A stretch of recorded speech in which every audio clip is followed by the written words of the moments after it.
تو آپ اس کے اوپر ایسے تشریف فرما ہوں گے تو اس کی جو رسی ہے وہ ایسے نیچے گر جائے گی.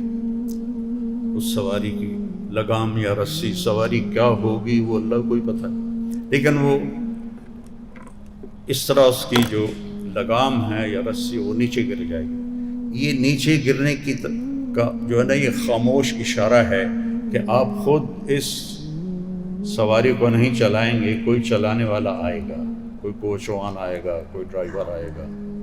تو لہٰذا سارا ایمان والوں کا مجمع، یہ تو اب پل صراط سے پار کھڑے ہیں، سب ایک دوسرے کو ایسے دیکھنا شروع کریں اور اپنے اپنے قیاس شروع ہو جائیں گے، بھئی کون آئے گا بھلا، کون آئے گا، ایسے کر کے دیکھنا. تو اتنے میں فرشتہ اعلان کرے گا بلال حبشی کو باہر بلایا جائے.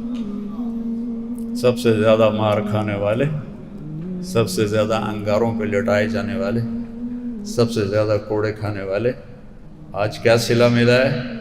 نبی دا ڈرائیور بن گیا. تو وہ آپ کی سواری کی رسی کو پکڑیں گے اور آگے آگے چلیں گے، اور جب آپ دروازے پر پہنچیں گے تو آپ ایسے کریں گے. آپ نے فرمایا علی کبھی سننا میرے دروازے کی دستک سے جو میوزک نکلے گا، جو آواز نکلے گی، وہ اس قدر دلکش ہوگی کہ سب جنت والوں کو وجد آ جائے گا. تو اندر سے آواز آئے گی کون ہے؟ میں کہوں گا محمد رسول اللہ ہے. وہ کہے گا جی مرحبا، میں جنت کا فرشتہ رضوان ہوں، مجھے کہا گیا ہے جب تک آپ نہ آئیں دروازہ نہیں کھلے گا، اور مجھے کہا گیا ہے کہ میں نے خود کھولنا ہے، میں آئندہ کبھی کسی کے لیے نہیں کھولوں گا. آپ نے فرمایا میں اندر جاؤں گا اور میرے ساتھ میری امت کے غریب لوگ پہلے جائیں گے، غریب لوگ پہلے جائیں گے، میری امت کے مسکین لوگ، غریب لوگ، وہ میرے ساتھ پہلے جائیں گے. تو میں نے آپ کو پہلی کتابوں سے بتایا، قرآن پاک سے بتایا، حدیث پاک سے بتایا کہ وہ ہے کون جس نے کہا تھا حجامہ کرواؤ. ہم نے سارے معیار بنا لیے ہیں دنیاوی چیزوں کے. ہماری ملتان فیصل آباد ہم تھے تو ایک شادی تھی، تو ایک سیکٹری تھے 22ویں گریڈ کے، تازہ ریٹائر ہوئے تھے، کسی کو زیادہ پتہ نہیں تھا.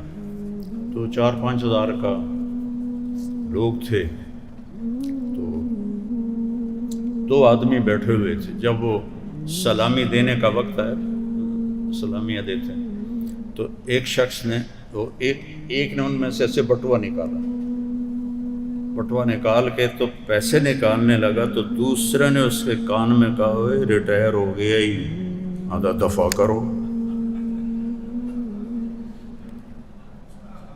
اتنی سی قیمت ہے دنیاوی نسبتوں کی، اتنی سی عزت. یہ عزت نہیں ہوتی ہے، نہ یہ بڑائی ہوتی ہے. بڑا بنتا ہے انسان نبی کی غلامی سے. وہ بڑا مالدار بننے سے وہ مالدار بنا ہے، انسان تو نہیں بنا. وہ اناٹمی اچھی طرح پڑھنے سے ڈاکٹر بنا ہے، انسان تو نہیں بنا. وہ طب یونانی پڑھنے سے طبیب بنا ہے، انسانیت تو اللہ کے نبی کے در سے ملتی ہے کہ زندگی کیسے گزارنی ہے.